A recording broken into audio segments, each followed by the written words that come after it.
บายดีทานผู้ปกครองและน้องนักเรียนชั้นห้องป .4 หมดทุกคนเนาะมื้อนี้มาพบกับสาวครูไลเช่นเคยเด้อมื้อนี้สาวครูจะนำพาพวกหลานมาเรียนวิชาภาษาลาวพวกหลานจื้อบ่ว่าในชั่วโมงแล้วนี้เฮาเรียนฮอดบทที่เฮาได้แล้วแม่นละเนาะเฮาเรียนฮอดบทที่22หัวบทนักเรียนสะอาดส่วนว่ามื้อนี้สาวครูจะนำพาพวกหลานมาเรียนในบทที่23หัวบทผู้อำนวยการโรงเรียนพวกหลานฮู้บ่ว่าผู้อำนวยการโรงเรียนนี้หมายถึงหยังฮู้บ่หาบ่ฮู้มาฟังครูกันเลยเนาะผู้อำนวยการโรงเรียนนี้หมายถึงผู้จัดตั้งและผู้นำพาครูทุกคน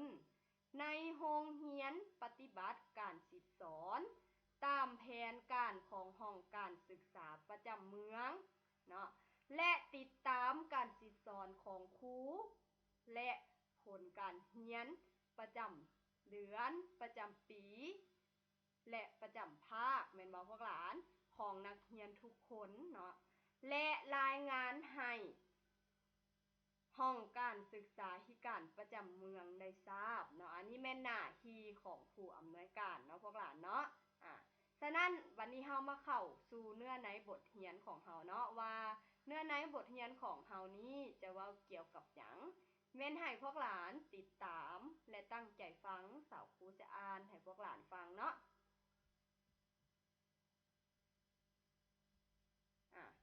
มาฟังกันเลยเนาะ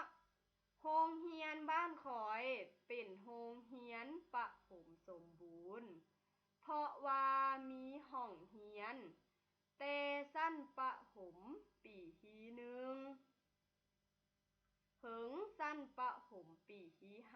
5โรงเรียนแห่งนี้มีนักเรียนประมาณ200กว่าคนมีครูทั้งหมด6คน5คนแม่นครูสอน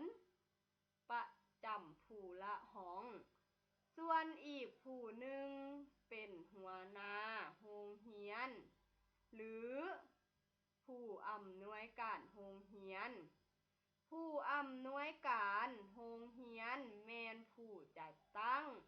และนำพาครูทุกคนในโรงเรียนปฏิบัติการศึกษาตามแผนการของห้องการศึกษาประจำเมืองติดตามการศึกษาของครูผลการเรียนประจำเดือนประจำภาคและประจำปีของนักเรียนแล้วรายงานให้ห้องการศึกษาประจำเมืองได้ทราบในเมื่อห้องเรียนใดขาดครูสอนเพิ่นก็จะไปสอนแทนหรือแนะนำและให้บทฝึกหัดเวลาเคารพพุงหรือชุมนุมในโรงเรียนผู้อำนวยการก็กล่าวตักเตือนเผยแพร่คำสั่งสอนคำสั่งของขั้นถึงแนะนำการปฏิบัติเพื่อให้ทุกคนได้รู้และเข้าใจเมื่อผู้อำนวยการลาพักหรือว่าไปเฮ็ดเวียกงานอื่นๆที่จำเป็นเพิ่นก็จะมอบหมายให้รองผู้อำนวยการเฮ็ดหน้าที่แทนฉะนั้นจึงเว้าได้ว่าทุกโรงเรียนจะต้องมีผู้อำนวยการนำพาจึงจะเฮ็ดให้การเรียนการสอนดำเนินไปด้วยดีสำหรับเดือนในบทเรียนสาวครูก็ได้นำพาพวกหลานอ่านไปแล้วเนาะแม่นให้พวกหลานอ่านคืนเด้อ2-3 ครั้งเนาะเฮามาต่ออธิบายศัพท์กันเลยสมบูรณ์หมายถึงครบถ้วนเผยแพร่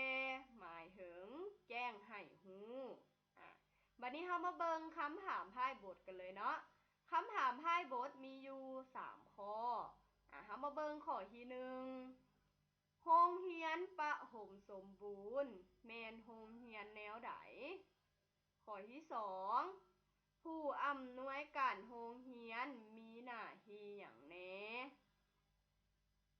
3เป็นหยังผู้อำนวยการจึงติดตามผลการเรียนของนักเรียนสำหรับคำถาม3ข้อนี้แม่นให้พวกหลานจดใส่ปึ้มเขียนวิชาภาษาลาวของพวกหลานนั่นเด้อแล้วก็ให้พวกหลานตอบเนาะสำหรับบทเรียนเฮาก็แม่นเบิดเพียงเท่านี้เนาะสุดท้ายนี้สาวครูขอให้พวกหลานจงมีสุขภาพแข็งแรงปราศจากโรคภัยต่างๆเด้อสำหรับคลิปนี้ก็จบเพียงเท่านี้ขอจบขอขอบใจ